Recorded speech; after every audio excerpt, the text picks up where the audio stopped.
ಪ್ರೀತಿಯ ಸಹೋದರ ಸಹೋದರಿಯರೇ, ಗುಡ್ ಈವ್ನಿಂಗ್. ನಮ್ಮೂರವ್ರು ತುಂಬ ಮಂದಿ ಇದ್ದೀರಿ. ಗುಡ್. ಇವತ್ತಿನ ಧರ್ಮಸಭೆಯ ಕೊಂಡಾಟ ಲಾತರಾನ್ ಬಸಲಿಕಾ ಅಭಿಷೇಕೋತ್ಸವ. ಏನಿದು ಲಾತರಾನ್ ಬಸಲಿಕಾ? ಸುಮಾರು ಜನಕ್ಕೆ ನಾವು ಹೋಗಿರಲ್ಲ, ನೋಡಿರಲ್ಲ, ಅಥವಾ ಓದಿರಲ್ಲ, ಗೊತ್ತಿರಲ್ಲ. ತಿಳ್ಕೋಬೇಕು. ರೋಮ್ ಪಟ್ಟಣದಲ್ಲಿ ಮೇಜರ್ ಬಸಲಿಕಾ 4 ಇವೆ. ಸೆಂಟ್ ಪೀಟರ್, ಸಂತ ಪೇತ್ರ, ಮೇರಿ ಮೇಜರ್, ಸೆಂಟ್ ಪಾಲ್, ಅದಾದ ಮೇಲೆ ಲಾತರಾನ್ ಬಸಲಿಕಾ. ಈ ಲಾತರಾನ್ ಬಸಲಿಕಾ ಯಾವಾಗ ಕಟ್ಟಿದ್ರು? 4ನೇ ಶತಮಾನದಲ್ಲಿ ಕಾನ್ಸ್ಟಂಟೈನ್ ಮನ ಪರಿವರ್ತನೆಯಾಗಿ ಕ್ರೈಸ್ತ ಧರ್ಮವನ್ನ ಸ್ವೀಕರಿಸಿದಾಗ, ಕ್ರೈಸ್ತ ಧರ್ಮವನ್ನ ಅಧಿಕೃತವಾಗಿ ಘೋಷಣೆ ಮಾಡಿದಾಗ ಅವರು ಈ ದೇವಾಲಯವನ್ನ ಲಾತರಾನ್ ಎನ್ನುವ ಬೆಟ್ಟದ ಮೇಲೆ ಕಟ್ಟುತ್ತಾರೆ. ಈ ಒಂದು ಮಹಾ ದೇವಾಲಯವನ್ನು ಸಂತ ಯೌವಾನ, ಸಂತ ಸ್ನಾನಿಕ ಯೌವಾನ ಇವರ ಪಾಲನೆಗೆ ಸಮರ್ಪಿಸುತ್ತಾ ಈ ಬಸಲಿಕಾವನ್ನ ಸಮರ್ಪಣೆ ಮಾಡ್ತಾರೆ. ಪ್ರೀತಿಯ ಸಹೋದರ ಸಹೋದರಿಯರೇ, ವಿಶೇಷತೆ ಏನು ಅಂತ ಹೇಳಿದ್ರೆ, ರೋಮ್ ಧರ್ಮಕ್ಷೇತ್ರಕ್ಕೆ ಲಾತರಾನ್ ಬಸಲಿಕಾ ಪ್ರಧಾನಾಲಯವಾಗಿ ಇರುತ್ತದೆ. ಪ್ರಧಾನಾಲಯಕ್ಕೆ ಯಾರು ಧರ್ಮಕೇಂದ್ರದ ಗುರುಗಳು? ಯಾರು? ಬಿಷಪ್. ಸಾಧಾರಣವಾಗಿ ಕಥೀಡ್ರಲ್ಗೆ ಅಪಾಯಿಂಟ್ಮೆಂಟ್ ಮಾಡಿದಾಗ ಅವ್ರನ್ನ ರೆಕ್ಟರ್ ಅಂತ ಅಪಾಯಿಂಟ್ಮೆಂಟ್ ಮಾಡ್ತಾರೆ. ಧರ್ಮಕೇಂದ್ರದ ಗುರು ಅಂತ ಇಲ್ಲ. ಮೋಸ್ಟ್ಲಿ ಬೆಂಗಳೂರಲ್ಲಿ ಕೂಡ ಅದೇ ಈಗ ಇರೋರು rector.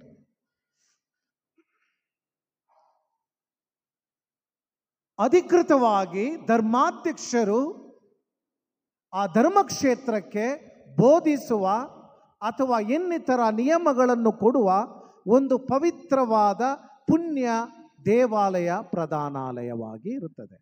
It sits on ex cathedra. Rome ಪಟ್ಟಣಕ್ಕೆ, ರೋಮ್ ಧರ್ಮಕ್ಷೇತ್ರಕ್ಕೆ ಪ್ರಧಾನಾಲಯ ಅಂದ ಮೇಲೆ ನಮಗೇನು ಅಂತ ನಾವು ಕೇಳಬಹುದು. ನಮಗೇನು? ನಮ್ಮದು ಧರ್ಮಕ್ಷೇತ್ರ ಇದೆ. ಇಲ್ಲಿರೋರು ಶಿವಮೊಗ್ಗ ಧರ್ಮಕ್ಷೇತ್ರ, ಬೆಂಗಳೂರಿಂದ ಬಂದಿರೋರು ಬೆಂಗಳೂರು ಮಹಾಧರ್ಮಕ್ಷೇತ್ರ.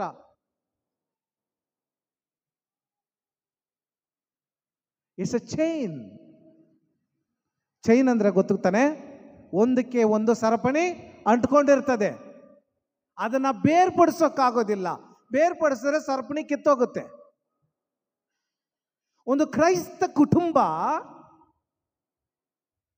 ತನ್ನ ಧರ್ಮ ಕೇಂದ್ರದೊಡನೆ ಸಂಬಂಧ ಬೆಳೆಸ್ಕೊಳ್ಳುತ್ತೆ.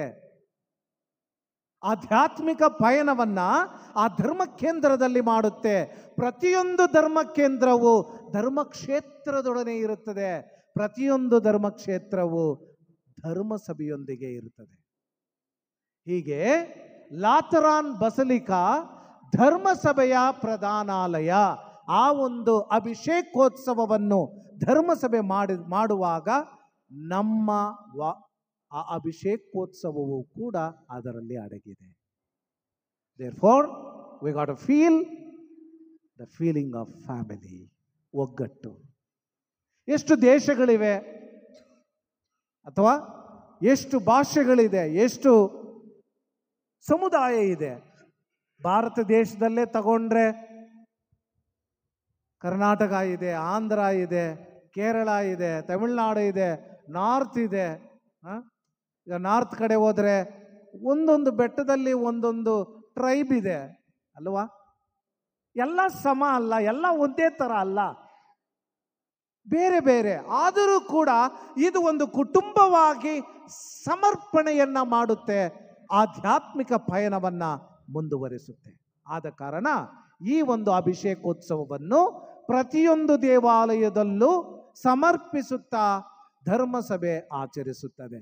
You got to feel that you belong to the church. ಈಗ ಇಂದಿನ ಶುಭ ಸಂದೇಶಕ್ಕೆ ಬರೋಣ. ಶುಭ ಸಂದೇಶದಲ್ಲಿ ಒಂದು ವಾಕ್ಯ ಬರುತ್ತೆ.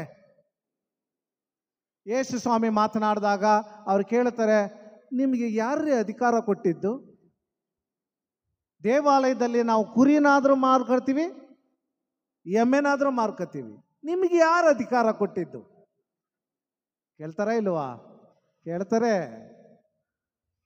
ಅಧಿಕಾರ ತಗೊಂಡಿರೋ ಸ್ವಾಮಿಗಳನ್ನೇ ಕೇಳಬೇಕಾದ್ರೆ, ಅಧಿಕಾರ ಯಾರು ಕೊಡ್ಲೇ ಇಲ್ದಿರ ಯೇಸು ಸ್ವಾಮಿ ಬಂದಾಗ ಕೇಳದೆ ಇರ್ತಾರ? ಜನ ಆವಾಗಲೂ ಅಷ್ಟೇ, ಈವಾಗಲೂ ಅಷ್ಟೇ, ಎಲ್ಲ ಒಂದೇ. ಸಮಾಜ ಅಂದಮೇಲೆ ಒಂದಷ್ಟು ಒಳ್ಳೆ ಜನನೂ ಇರ್ತಾರೆ, ಒಂದಷ್ಟು ಕೆಟ್ಟ ಜನನೂ ಇರ್ತಾರೆ. ಒಂದಷ್ಟು ಒಳ್ಳೆ ಮಾತು ಇರ್ತದೆ, ಒಂದಷ್ಟು ಕೆಟ್ಟ ಮಾತು ಇರ್ತದೆ. ಕೆಟ್ಟ ಮಾತು ಬಂದಿದ ತಕ್ಷಣ ಸಮಾಜವೇ ಕೆಟ್ಟದ್ದಲ್ಲ, ಒಳ್ಳೆಯ ಮಾತು ಬಂದಿದ ತಕ್ಷಣ ಸಮಾಜವೇ ಒಳ್ಳೆಯದಲ್ಲ. ಇವತ್ತು ಒಬ್ಬ ವ್ಯಕ್ತಿ ನಿನ್ನ ನೋಡಿ, ನೀನು ಎಂಥ ಒಳ್ಳೆಯವನು, ತುಂಬ ಒಳ್ಳೆಯ ವ್ಯಕ್ತಿ ನೀನು ಇಲ್ಲ ಅಂತ ಹೇಳಿದ್ರೆ, ಹರಿಹರದಲ್ಲಿ ಮಳೆನೇ ಬರಲ್ಲ ಅಂತ ಹೇಳಿದ್ರೆ, ನೀನು ಸಾಯೋ ತನಕ ಅದೇ ಮಾತು ಹೇಳ್ತಾನೆ ಅನ್ನೋದನ್ನು ಬಯಸಬೇಡ. 2 ದಿನ ಆದಮೇಲೆ ನಿನ್ನಿಂದ ಉಪಯೋಗ ಇಲ್ಲ ಅಂತ ಹೇಳಿದ್ರೆ, ಆ ದರಿದ್ರನ ಇರೋ ತನಕ ಹರಿಹರದಲ್ಲಿ ಮಳೆನೇ ಬರಲ್ಲ ಅಂತ ಮತ್ತೆ ತಿರುಗಿಸಿ ಹೇಳಬಹುದು. ಪಾಸಿಬಲ್. ಕೇಳ್ತಾರೆ ಯೇಸು ಸ್ವಾಮಿನ, ಯಾರೀ ನಿಮಗೆ ಅಧಿಕಾರ ಕೊಟ್ಟಿದ್ದು? ಯೇಸು ಸ್ವಾಮಿ ಹೇಳ್ತಾರೆ, ಈ ದೇವಾಲಯವನ್ನ ಕೆಡವಿ ಹಾಕಿ 3 ದಿನದಲ್ಲಿ ನಾನು ಕಟ್ಟಿ ಎಬ್ಬಿಸುತ್ತೇನೆ. 3 ದಿನ. ಭೂಲೋಕದಲ್ಲಿ ಎಷ್ಟೋ ವಿಧವಾದ ಎಷ್ಟೋ ಸಂಕೇತಗಳನ್ನ ಮನುಷ್ಯ ನೋಡಿದ್ದಾನೆ.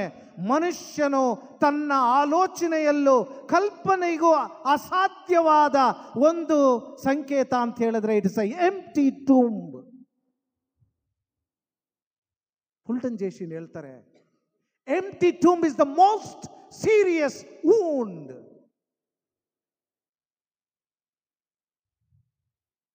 ಇಡೀ ಜನಾಂಗವೇ ಆ ಒಂದು ಖಾಲಿಯಾಗಿರುವ ಸಮಾಧಿಯ ಸತ್ಯವನ್ನ ಎಷ್ಟೇ ಕಷ್ಟಪಟ್ಟರು ತಡೆ ಹಿಡಿಯಕ್ಕಾಗಲಿಲ್ಲ. It's a most serious wound and it's a most wonderful truth.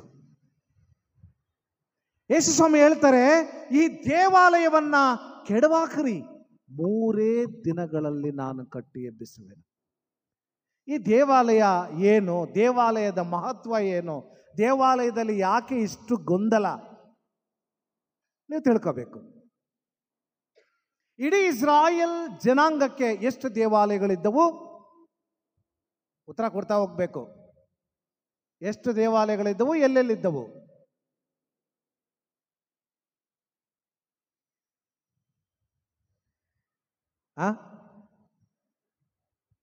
ದೇವಾಲಯ ಎಷ್ಟು ನಿಶಬ್ದವಾಗಿದೆ ನೋಡಿ. ಫ್ಯಾನ್ ಸುತ್ತೋದು ಕೇಳಿಸುತ್ತೆ. ಈ ನಿಶಬ್ದ ಮನೆಯಲ್ಲಿ ಇದ್ದುಬಿಟ್ರೆ ಸಂಸಾರಗಳು ಚೆನ್ನಾಗಿರ್ತವೆ ಅಲ್ವಾ? ಕೋರ್ಟ್ ತನಕ ಹೋಗಲ್ಲ, ಪೊಲೀಸ್ ಸ್ಟೇಷನ್ ತನಕ ಹೋಗಲ್ಲ. ಕೆಲವರು ಗಂಡಸರು ಹೇಳ್ತಾರೆ, ಸ್ವಾಮಿ ನನ್ನ ಹೆಂಡತಿ ಬಾಯಿಗೆ ಒಂದು ಬೀಗ ಹಾಕ್ಬಿಟ್ರೆ ಎಷ್ಟು ಸಮಾಧಾನ. ಇವಾಗೆಲ್ಲ ಬೇರೆ ಥರ, ಅದೆಲ್ಲ ಹಳೆ ಕಾಲದ ಕತೆ ಅಲ್ವಾ? ಹೆಂಗಸ್ರು ಏನು ಹೇಳ್ತೀರಿ? ಹೌದಂತಾರೆ ಬೇಗೂರವರೆಲ್ಲ. ನಮ್ಮೂರಲ್ಲಿ ಹೆಂಗಸರು ಮಾತಾಡಲ್ಲ. ನಗಬೇಡ್ರಿ, ಎಲ್ಲ ತಪ್ಪು ತಿಳ್ಕೊತಾರೆ.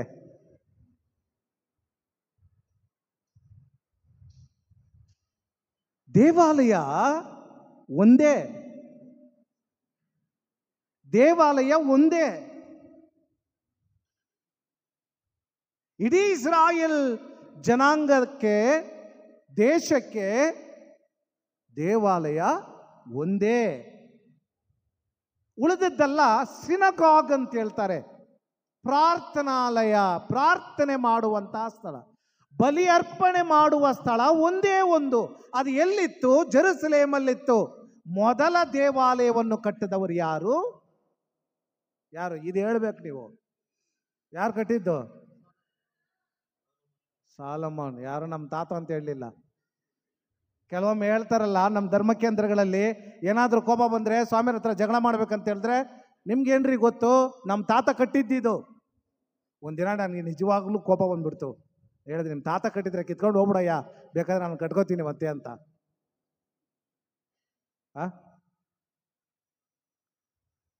ಸಾಲಮೋನ್ ರಾಜ ಕಟ್ಟಿದ್ದ ಒಂದೇ ಒಂದು ದೇವಾಲಯ.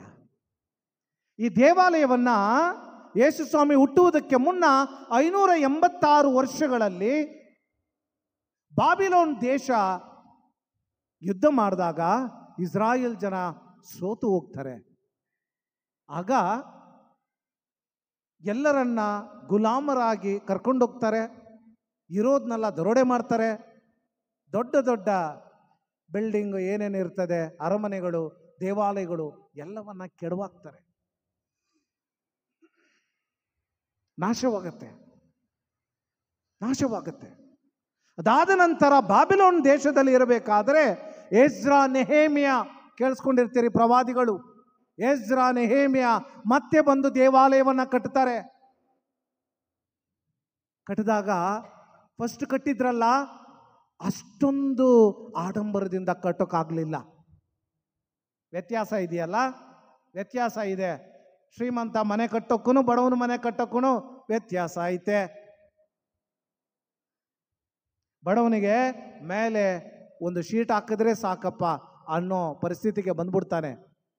ದುಡ್ಡಿರೋನು ಏನು ಮಾಡ್ತಾನೆ, ಶೀಟ್ ಬೇಡ, ನಾನು ಸಿಮೆಂಟಲ್ಲಿ ರೂಫ್ ಹಾಕ್ತೀನಿ, ಬರೀ ರೂಫ್ ಮಾತ್ರ ಸಾಲದು, ರೂಫ್ಗೆ ಸ್ವಲ್ಪ ಡೆಕೋರೇಷನು ಮಾಡಬೇಕು ಅಂತ ಅಲ್ವಾ.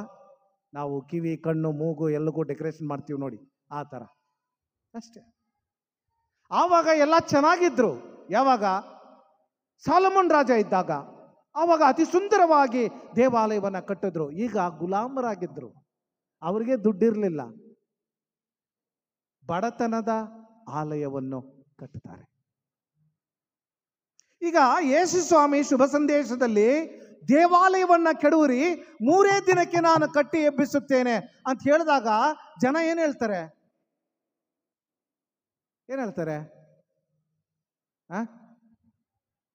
ಸುಮ್ಮನೆ ಇದ್ರೆ ಹೆಂಗೆ?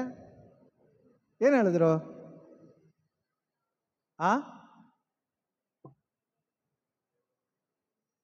ತಲೆ ಕೆಳಗಾಕೊಂಡು ಹೇಳೋದಲ್ಲ, ಹೇಳ್ರಿ ನನಗೆ.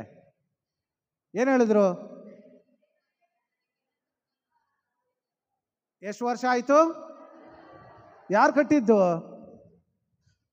ಯಾರು 46 ವರ್ಷದಿಂದ ಕಟ್ತಾ ಇರೋದು?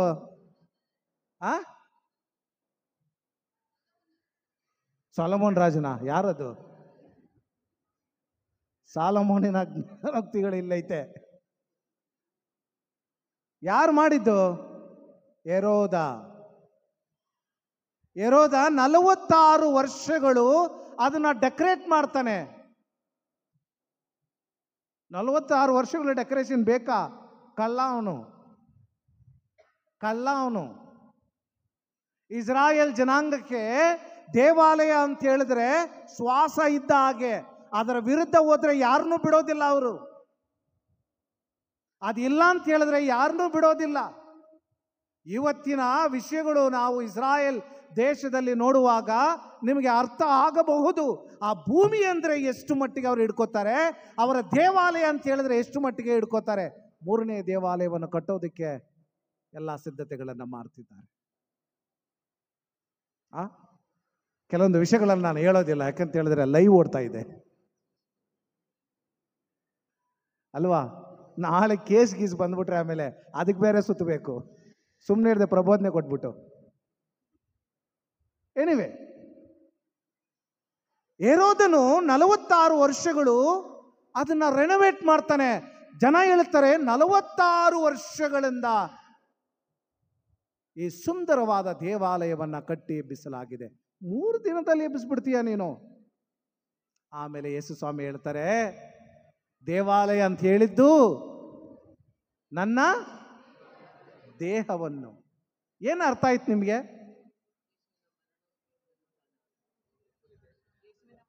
ಯಾರಾದ್ರೂ ಒಬ್ರು ಕೈ ಎತ್ಬಿಟ್ಟು ಹೇಳ್ರಿ. ಯೇಸು ಸ್ವಾಮಿ ಮರಣ ಪುನರುತ್ಥಾನ. Okay, very good. ಬೇರೆ ಯೇಸು ದೇವರು ಅಲ್ವಾ? ಹೌದಾ ಇಲ್ವಾ? ಯೇಸು ಸ್ವಾಮಿ ದೇವರು. ಯೋಹಾನನ ಶುಭ ಸಂದೇಶ 1ನೇ ಅಧ್ಯಾಯದಲ್ಲಿ ಸುಂದರವಾಗಿ ಹೇಳಲಾಗಿದೆ. ಆದಿಯಲ್ಲಿ ವಾರ್ತೆ, ವಾರ್ತೆ ದೇವರಾಗಿದ್ದರು, ವಾರ್ತೆ ದೇವರೊಡನೆ ಇದ್ದರು, ಅವರ ಮುಖಾಂತರವೇ ಸರ್ವವು ಸೃಷ್ಟಿಸಲಾಯಿತು, ವಾರ್ತೆ ಮನುಷ್ಯರಾದರು, ಅವರು ದೇವಾಲಯ ಎಂದು ಯಾವಾಗ ಕರಿತೀವಿ? ಯಾವಾಗ ದೇವರು ಜೀವಿಸ್ತಾರೋ ಅದು ದೇವಾಲಯವಾಗುತ್ತೆ. ದೇವರೇ ಇಲ್ಲ ಅಂತ ಹೇಳಿದ್ರೆ, ದೇವರೇ ಇಲ್ಲ ಅಂತ ಹೇಳಿದ್ರೆ ಗೋಡೌನ್ ಆಗುತ್ತೆ ಅಲ್ವಾ? ಗೋಡೌನ್ ಆಗುತ್ತೆ. ಈ ಪದ ಚಂದ್ರು ಇಟ್ಕೋಬೇಕು ಮನಸ್ಸಲ್ಲಿ, ಮತ್ತೆ ಹೇಳ್ಬೇಕು ನನಗೆ. ದೇವರು ಇಲ್ಲ ಅಂತ ಹೇಳಿದ್ರೆ ಅದು ಗೋಡೌನ್ ಆಗುತ್ತೆ, ದೇವಾಲಯ ಆಗೋದಿಲ್ಲ. ದೇವರು, ಯೇಸು ಸ್ವಾಮಿ ಹೇಳ್ತಾರೆ, ಇದು ದೇವಾಲಯ, ಕಾರಣ ನಾನು ದೇವರು, ನಾನಿಲ್ಲದೆ ದೇವಾಲಯ ಇಲ್ಲ. ಅಂದರೆ ನಿಮಗೆ ದೇವಾಲಯ ಯಾವುದು? ಯೇಸು ಸ್ವಾಮಿ, ಎಂದಿಗೂ ಜೀವಿಸುವ ದೇವಾಲಯ, ಎಂದಿಗೂ ಜೀವಿಸುವ ದೇವಾಲಯ.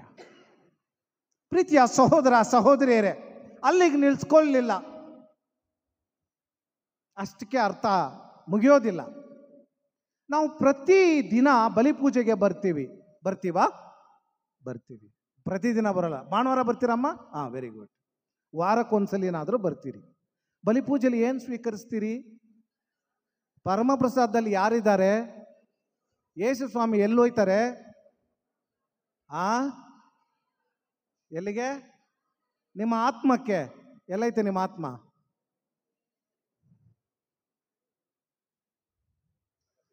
ನಿಮ್ಮ ದೇಹಕ್ಕೆ. ಆತ್ಮ ಇರಲಿ ಒಂದು ಕಡೆ, ನಿಮ್ಮ ದೇಹಕ್ಕೆ ಅಲ್ವಾ?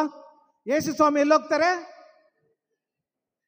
ನಿಮ್ಮ ದೇಹಕ್ಕೆ. ಯೇಸು ಸ್ವಾಮಿ ಯಾರು? ದೇವರು ಎಲ್ಲಿ ಬರ್ತಾರೆ? ನಿಮ್ಮ ದೇಹ ಏನು ಈಗ? ದೇವಾಲಯ. Logical conclusion. ಸಂತ ಪೌಲ ಹೇಳ್ತಾನೆ, ನೀವೆಲ್ಲರೂ ದೇವರು ಜೀವಿಸುವ ಆಲಯಗಳು. ಯೇಸು ಸ್ವಾಮಿ ನಿನ್ನ ದೇಹದಲ್ಲಿದ್ದಾರೆ. ನಂಬ್ತೀರಾ? ನಂಬ್ತೀರಾ? ನಂಬ್ತೀರಾ? ನಂಬೋರಲ್ಲ ಹಾಲೆಲೂಯಾ ಅನ್ನಿ. ಯಾಕೆ ದಿಢೀರಂತ ಹಾಲೆಲೂಯಾ ಹೇಳಕ್ಕೆ ಹೇಳಿದೆ ಗೊತ್ತಾ? ಎಷ್ಟು ಜನ ನಿದ್ದೆ ಮಾಡ್ತಾ ಇದ್ದಾರೆ ಅಂತ ತಿಳ್ಕೊಳಕ್ಕೆ. ಯೇಸು ಸ್ವಾಮಿ ನನ್ನ ದೇಹದಲ್ಲಿ ಇದ್ದಾರೆ ಅಂತ ಹೇಳಿದ್ರೆ ಈ ದೇಹ ದೇವಾಲಯ. ಈಗ ಪ್ರಶ್ನೆ ಏನಂತ ಹೇಳಿದ್ರೆ, ಯೇಸು ಸ್ವಾಮಿ ನಿಜವಾಗ್ಲೂ ಜೀವಿಸ್ತಾರ ನಮ್ಮ ದೇಹದಲ್ಲಿ? ಇದು ಪ್ರಶ್ನೆ. ಮೊದಲ ಬಲಿಪೂಜೆಯ ಎಲ್ಲಿ ನೆರವೇರಿತು? ಮೊದಲ ಬಲಿಪೂಜೆ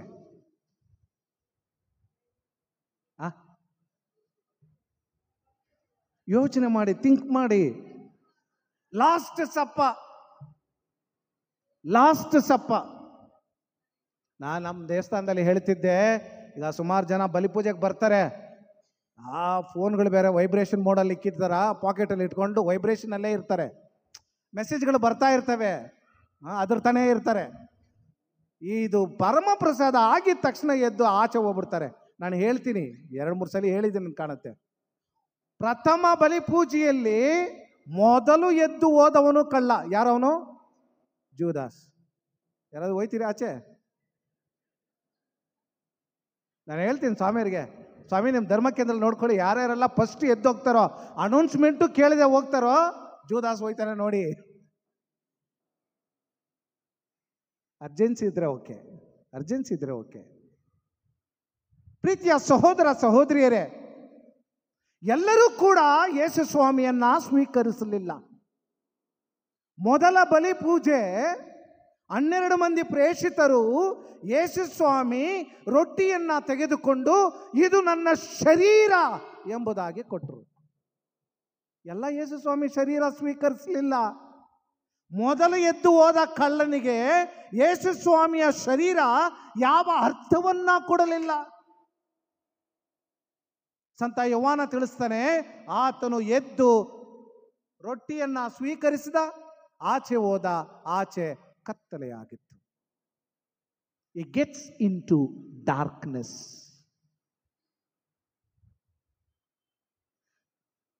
ಆತ ಯೇಸು ಸ್ವಾಮಿಯನ್ನ ಪಡ್ಕೊಂಡ.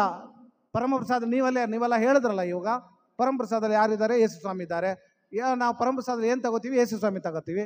ಯೇಸು ಸ್ವಾಮಿ ಎಲ್ಲಿ ಬರ್ತಾರೆ? ನಮ್ಮ ದೇಹದಲ್ಲಿ ಬರ್ತಾರೆ. ಅಂದ್ರೆ ನಮ್ಮ ದೇಹ ಏನಾಗುತ್ತೆ? ಯೇಸು ಸ್ವಾಮಿ ಜೀವಿಸುವ ಆಲಯ. ಆದರೆ ಜೂದಾಸ್ಗೆ ಯಾಕೆ ಆಗ್ಲಿಲ್ಲ?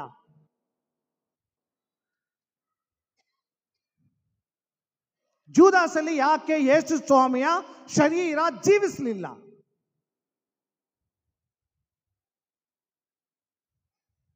ಪ್ರಶ್ನೆ ಸರಿ ಇದೆಯಾ? ಸರಿ ಇದೆಯಾ ಇಲ್ವಾ? ಸರಿ ಇದೆ. Very good. ಕೆಲವರು ಇರ್ತಾರೆ, ನಾನು ಏನು ಹೇಳಿದ್ರು ಹೂ ಅಂತಾರೆ. ಯೇಸು ಸ್ವಾಮಿಯ ಶರೀರವನ್ನ ನಾನು ಸ್ವೀಕರಿಸಿದಾಗ ನನ್ನ ದೇಹದಲ್ಲಿ, ನನ್ನ ಆತ್ಮದಲ್ಲಿ, ನನ್ನ ಜೀವದಲ್ಲಿ ಯೇಸು ಸ್ವಾಮಿ ಜೀವಿಸುತ್ತಾರೆ. ಆದರೆ ಜೂದಾಸ್ ತಗೊಂಡಾಗ ಆತನಲ್ಲಿ ಯೇಸು ಸ್ವಾಮಿ ಜೀವಿಸಲಿಲ್ಲ. ಯಾಕೆಂದ್ರೆ ಆತನು ಸ್ವೀಕರಿಸಲಿಲ್ಲ.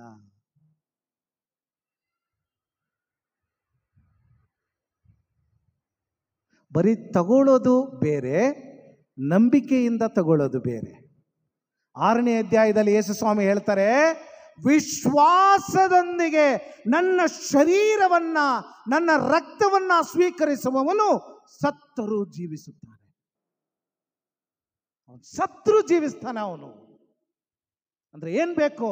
ಫಸ್ಟು ವಿಶ್ವಾಸ ಬೇಕು, ನಂಬಿಕೆ ಬೇಕು. ಆ ನಂಬಿಕೆಯಲ್ಲಿ, ವಿಶ್ವಾಸದಲ್ಲಿ ಅವರ ಶರೀರವನ್ನ ನಾವು ಸ್ವೀಕರಿಸುವಾಗ ನಮ್ಮ ದೇಹ ದೇವಾಲಯ.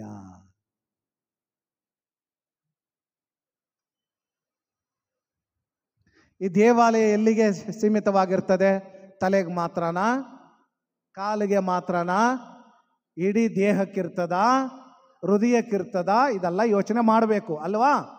ಈಗ ನಾನು, ನನ್ನ ದೇಹ, ನನ್ನ ಆತ್ಮ, ನನ್ನ ಆಧ್ಯಾತ್ಮಿಕ ಜೀವನ ಒಂದು ದೊಡ್ಡದಾದ ದೇವರ ಅನುಭವವನ್ನು ಪಡೆಯುವ ಪಯಣ. ದೇವರು ನನ್ನ ಜೀವನದಲ್ಲಿ ಜೀವಂತವಾಗಿ ಇದ್ದಾರೆ. ಆದ ಕಾರಣ ನನ್ನ ದೇಹವು ಕೂಡ ದೇವಾಲಯ ಎನ್ನುವುದು ನಿಜವಾದರೆ, ಈ ದೇಹವನ್ನ ಎಷ್ಟು ಮಟ್ಟಿಗೆ ಕಾಪಾಡುವ ಕರ್ತವ್ಯ ನಮ್ಮಲ್ಲಿದೆ. ಕೀಪ್ ಯೋರ್ ಬಾಡಿ ಹೋಲಿ. ಅಲ್ವಾ? ನಂಬ್ತೀರಾ? ಒಪ್ತೀರಾ? ಏನು? ಒಂದು ಹೂ ಅನ್ಬೇಕು, ಇಲ್ಲಾಂದ್ರೆ ಹೂ ಅನ್ಬೇಕು. ಒಪ್ತೀರಾ? ಇವತ್ತು ಯೇಸು ಸ್ವಾಮಿನ ಸ್ವೀಕರಿಸ್ತೀರಾ? ನಿಮ್ಮ ದೇಹದಲ್ಲಿ ಸ್ವೀಕರಿಸ್ತೀರಿ ಅಂದರೆ ಯೇಸು ಸ್ವಾಮಿ ನಿನ್ನ ದೇಹಕ್ಕೆ ಬರ್ತಾರೆ. ನಿನ್ನ ದೇಹವನ್ನ ಪರಿಶುದ್ಧವಾಗಿ ಇಟ್ಕೋಬೇಕು. ಆಮೇ ರೈಟ್? ಸರಿನಾ ತಪ್ಪಾ? ಸರಿ. ಹೇಗೆ ಇಟ್ಕೊಳ್ಳೋದು ಪರಿಶುದ್ಧವಾಗಿ? ಏನೇನೆಲ್ಲ ತಪ್ಪು ಮಾಡ್ತೀರಿ ಹೇಳ?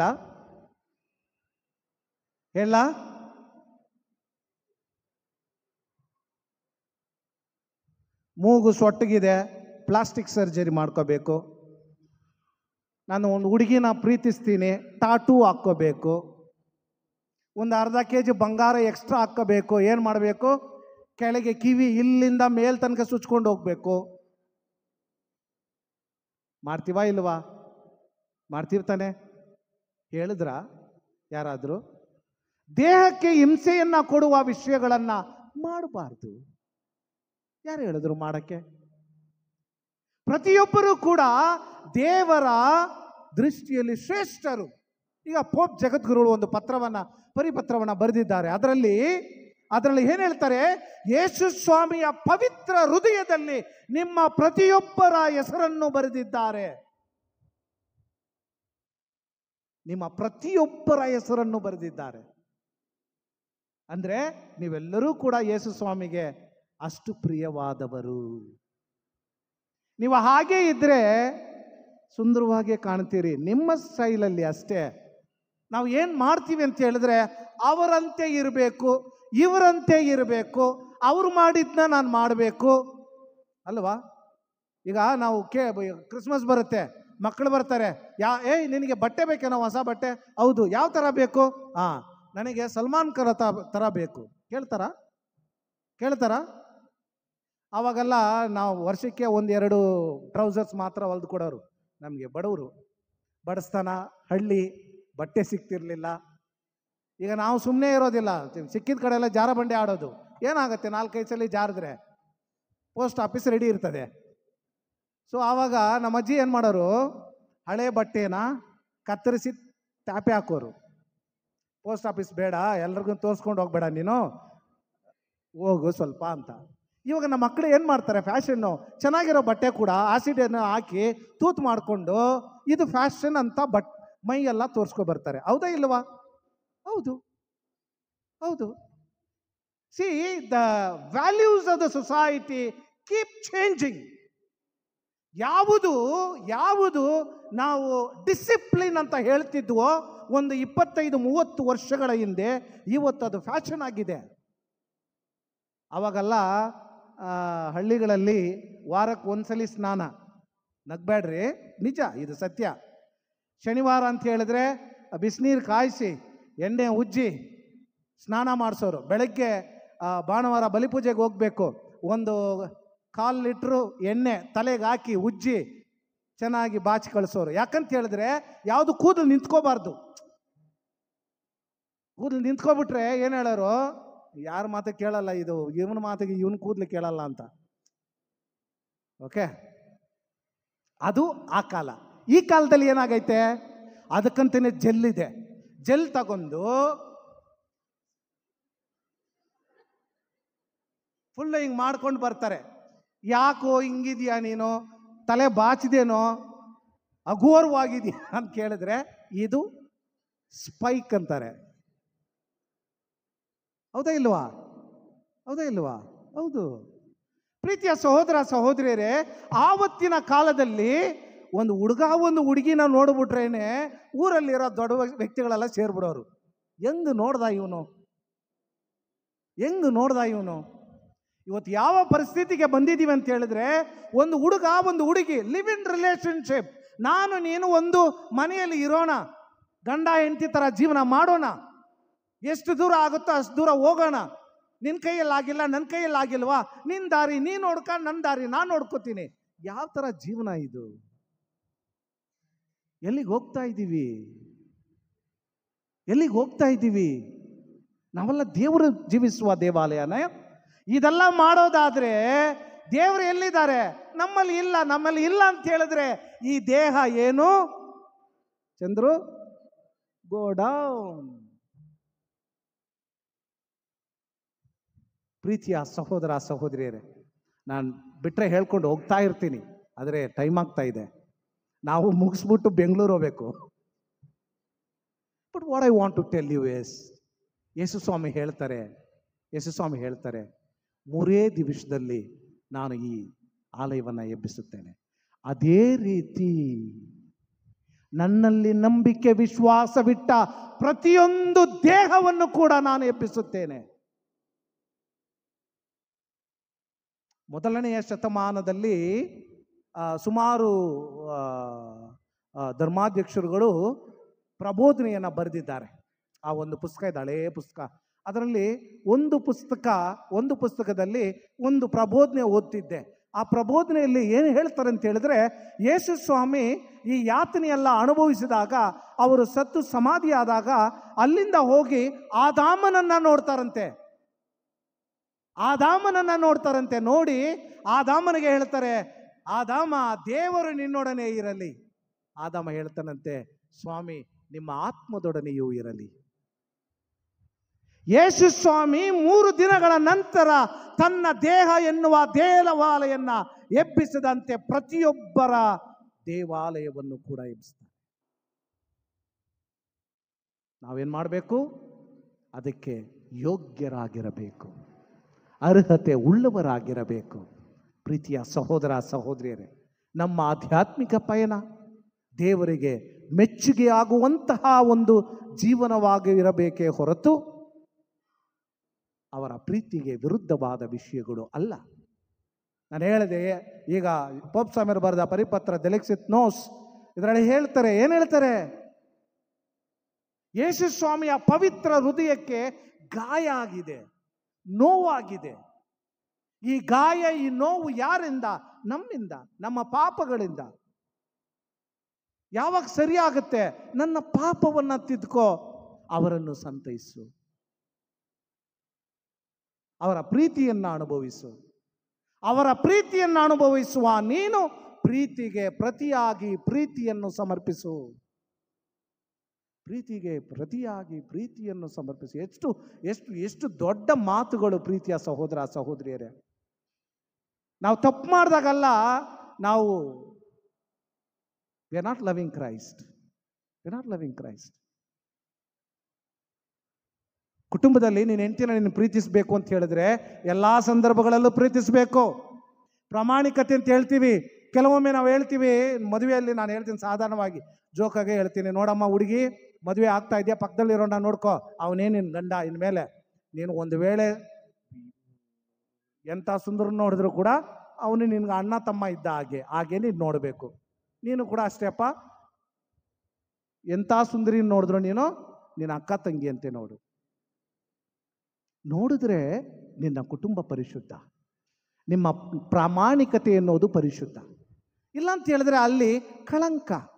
ಪ್ರೀತಿಯ ಸಹೋದರ ಸಹೋದರಿಯರೇ, ಯಾವಾಗ ಈ ದೋಷಗಳು ಇರ್ತವೋ, ಕಳಂಕ ಇರ್ತದೋ, ಪಾಪ ಇರ್ತದೋ, ತಪ್ಪುಗಳಿರ್ತದೋ, ಆವಾಗ ಪ್ರೀತಿಗೆ ಬೆಲೆ ಇಲ್ಲ.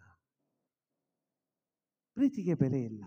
ನೀವೆಲ್ಲರೂ ದೇವರೇ ನಿರ್ಮಿಸುತ್ತಿರುವ ಮಂದಿರ. ಬೇರೆ ಯಾರು ಕಟ್ಟಲಿಲ್ಲ, ದೇವರು ಕಟ್ಟಿರೋದು. ಆದರೆ ನಿಮಗೆ ಆ ಸ್ವಾತಂತ್ರ್ಯವನ್ನ ಕೊಟ್ಟಿದ್ದಾರೆ, ಪರಿಶುದ್ಧವಾಗಿ ಇಟ್ಕೊಳ್ಳೋದಿಕ್ಕೆ ಅಥವಾ ಅಶುದ್ಧವಾಗಿ ಇಟ್ಕೊಳ್ಳೋದಿಕ್ಕೆ. ಕೆಲವರು ಹೇಳ್ಬೋದು, ಸ್ವಾಮಿ ಎಷ್ಟು ಆಗುತ್ತೋ ಅಷ್ಟು ಪರಿಶುದ್ಧವಾಗಿ ಇಟ್ಕೋತೀನಿ, ಆದರೆ ಶೋಧನೆಗಳು ಹೆಚ್ಚಾಗ್ತಿವೆ, ನಾನೇನು ಮಾಡಲಿ? ಎಸ್ ಸ್ವಾಮಿನೇ ಹೇಳಿದ್ದಾರೆ, ಕಷ್ಟಪಟ್ಟು ಒಂದು ಆತ್ಮದಿಂದ ಒಂದು ದೆವ್ವವನ್ನು ಓಡಿಸಿದ್ರಂತೆ ಆಚೆ. ಅದು ಆಚೆಲ್ಲ ಹೋಗಿ ತಿರುಗಾಡಿ ನನಗೆ ಅದಕ್ಕಿಂತ ಒಳ್ಳೆ ಮನೆ ಬೇರೆ ಯಾವುದೂ ಇಲ್ಲ ಅಂಥೇಳಿ ಅವನ್ನ ಹುಡುಕೊಂಡು ಬಂದಾಗ ಆತನ ಆತ್ಮ ಕ್ಲೀನಾಗಿರೋದನ್ನ ನೋಡ್ಬಿಟ್ಟು, ಇವಾಗ ನಾನು ಇದ್ರ ಒಳಗೆ ಹೋಗೋಕ್ಕಾಗಲ್ಲ, ನಾನು 7 ಮಂದಿ ದೆವ್ವಗಳನ್ನು ಕರ್ಕೊಬಂದು ಅದಾದಮೇಲೆ ಈತನ ಆತ್ಮದಲ್ಲಿ ವಾಸವಾಗ್ತೀನಿ ಎಂಬುದಾಗಿ 7 ದೆವ್ವಗಳನ್ನು ಕರ್ಕೊಬಂತಂತೆ. ನೀವು ಆಧ್ಯಾತ್ಮಿಕ ಪಯಣವನ್ನು ಮಾಡಲು ನಿಮ್ಮ ಹೆಜ್ಜೆಗಳನ್ನು ಮುಂದಿಟ್ಟಾಗ ಶೋಧನೆಗಳು ಬರ್ತವೆ, ಅದನ್ನು ಎದುರಿಸಬೇಕು. ಅದಕ್ಕೆ ಯೇಸು ಸ್ವಾಮಿ ಆತ್ಮನನ್ನು ನಿಮಗೆ ಕೊಡುಗೆಯಾಗಿ ಕೊಟ್ಟಿದ್ದಾರೆ. ಆದ ಕಾರಣ ಪ್ರೀತಿಯ ಸಹೋದರ ಸಹೋದರಿಯರೇ, ನಿಮ್ಮ ಆತ್ಮ ರಕ್ಷಣೆಯನ್ನು ನೋಡ್ಕೊಳ್ಳಿ. ನಿಮ್ಮ ದೇಹ ಆತ್ಮವನ್ನು ಪರಿಶುದ್ಧವಾಗಿ ಇಟ್ಕೊಳ್ಳೋದಕ್ಕೆ ಪ್ರಯತ್ನ ಮಾಡಿ. ದೇಹಕ್ಕೆ ಸೇವೆ ಮಾಡೋದನ್ನು ಕಡಿಮೆ ಮಾಡಿ, ಆತ್ಮಕ್ಕೆ ಸೇವೆ ಮಾಡೋದನ್ನು ಸ್ವಲ್ಪ ಹೆಚ್ಚು ಮಾಡಿ, ಪ್ರಾರ್ಥನೆ ಮಾಡಿ, ಆಧ್ಯಾತ್ಮಿಕ ಪಯಣವನ್ನು ಮುನ್ನಡೆಸಿ ದೇವರ ಹಾದಿಯಲ್ಲಿ, ದೇವರ ಬೆಳಕಿನಲ್ಲಿ. ಆಗ ಖಂಡಿತವಾಗಿಯೂ ಕೂಡ ದೇವರು ನಿರ್ಮಿಸಿದ ಈ ಮಂದಿರ ಪರಿಶುದ್ಧವಾದ ಮಂದಿರವಾಗಿ ಇರುತ್ತದೆ. ಅದರಲ್ಲಿ ದೇವರು ವಾಸವಾಗಿರುತ್ತಾರೆ. ಇಂತಹ ವರದಾನವನ್ನು ದೇವರು ನಮ್ಮೆಲ್ಲರಿಗೂ ದಯಪಾಲಿಸಲೆಂದು ಭಕ್ತಿಯಿಂದ ಪ್ರಾರ್ಥಿಸೋಣ. ಆಮೆನ್.